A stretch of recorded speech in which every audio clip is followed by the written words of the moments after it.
When I first picked up Dying Light to play it, I didn't really have any high expectations for the game. In fact, the only reason I picked it up was because I heard that the parkour mechanics were actually pretty fun to play with. And in a zombie apocalypse setting, that seemed like a pretty different idea. We had zombies, and then you had the parkour mechanics. I just wanted to see how that would sort of blend together. I was genuinely surprised at what it was able to provide. Some of the mechanics in the game, they're actually pretty impressive, even for a 2015 game. Now, I'm going to admit, before I start this review, I actually, or rather critique, I did not play the full game, story-wise at least. I'd say I got to about the halfway point of the story, so I'm going to try and not touch on the story at all and leave that out and just stick to the mechanics. So starting off the what I liked portion of this critique, I'd have to say, well, parkour. Might as well talk about that because that's the reason I picked up the game. Love it. I really have no major complaints, honestly. The parkour, it's just its ability to not take itself seriously is what I love about it the most. I mean, it is a fictitious event. There's no zombie apocalypse, so at this point, I mean, why waste time making the parkour mechanics as realistic as possible? No, just make it arcadey, make it fun, so that traversing the rooftops is not a pain in the ass, and you're not constantly falling off buildings and stuff.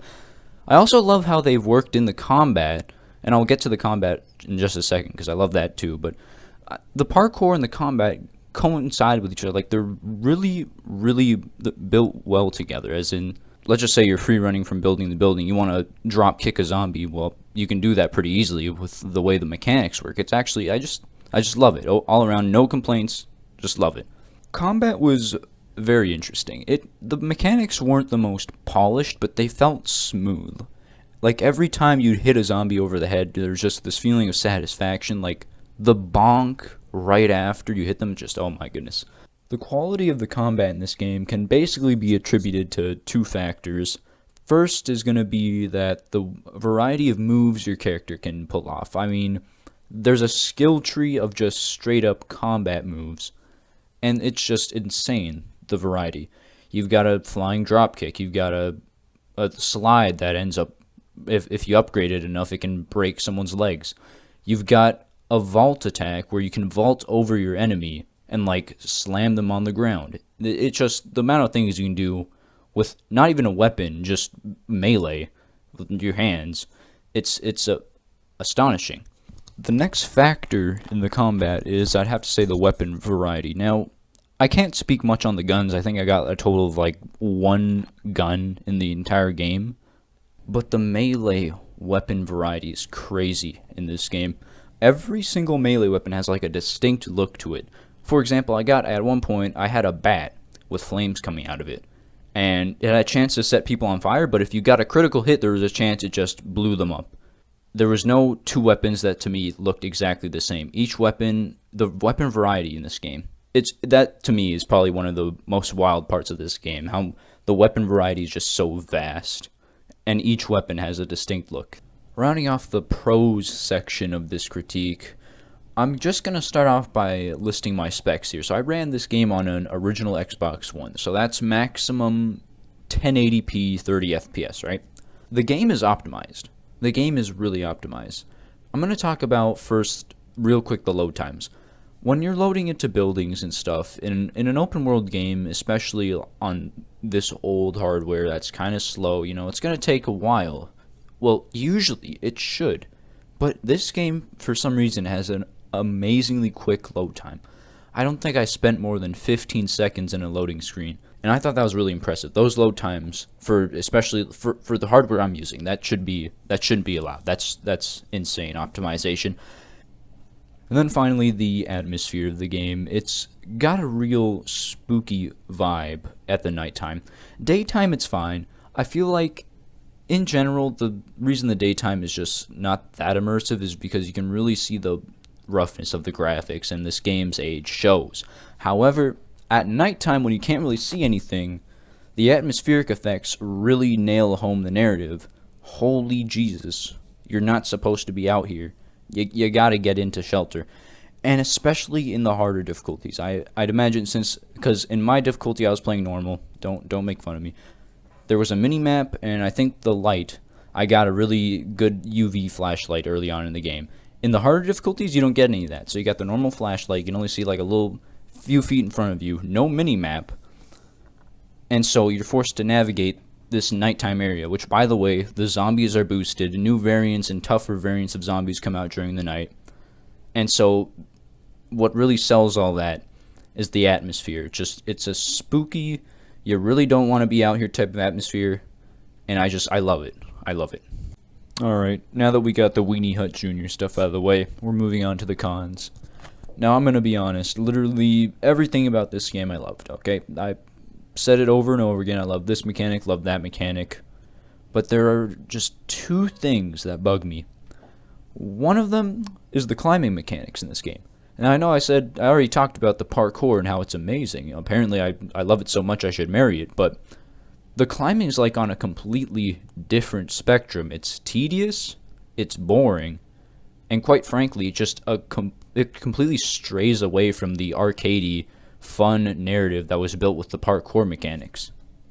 I know I said I'd stay away from the story parts, but I'll reference this one mission I played. I had to climb 2 towers to fix them, and that's really when the climbing mechanics showed how just absolutely god-awful they were. I think I fell like 3 times, and it took me a combined 40 minutes to climb both of those towers because, quite frankly, it was unclear as to where I was supposed to jump to.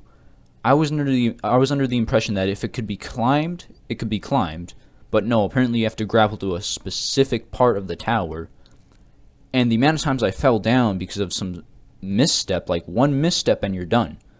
That's it. It's not fast-paced, it's not fun, and quite frankly, I just stay as far away from a tower in that game as I possibly can, because Lord knows, the climbing mechanics in this game are absolutely god-awful. Final con here I'm going to touch on is the tedious time wasters in the game. It's the things that really, really annoy me, the minor things that artificially inflate the game's playtime. Those things really suck. I don't get it. I don't know why lockpicking is in the game. It feels so out of place.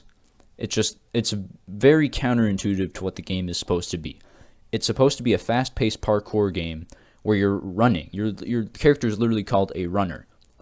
And yet here we are taking a 5-minute break to try and pick this lock on a hard difficulty lockpicking. It just didn't make any sense.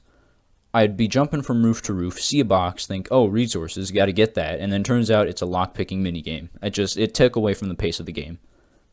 And then expanding on the tedium of this game, resources and their rarities don't seem to make any sense.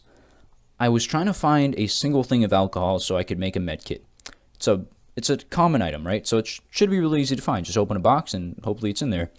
Apparently it's not that simple. I mean, I found all sorts of other stuff. Coffee, pouches, which are supposed to be one of the higher rarity items that are supposed to be difficult to find. And yet I was finding these on the regular, yet no alcohol. It took me 2 hours to find one thing of alcohol to make that one medkit.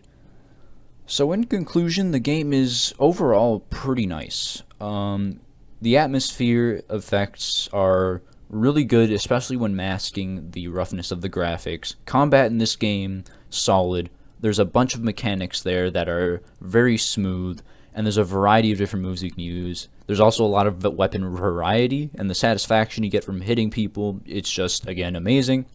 Load times for an open world game, just absolutely insane. Again, not 15 seconds more were spent in a loading screen. And then the parkour and freerunning mechanics, solid. Just overall, I loved all that. Cons are just the climbing mechanics, 2 very specific things. The climbing mechanics, just bad. The tedious time wasters like lockpicking and resource searching, just, again, wastes of time and really take away from the pace of the game.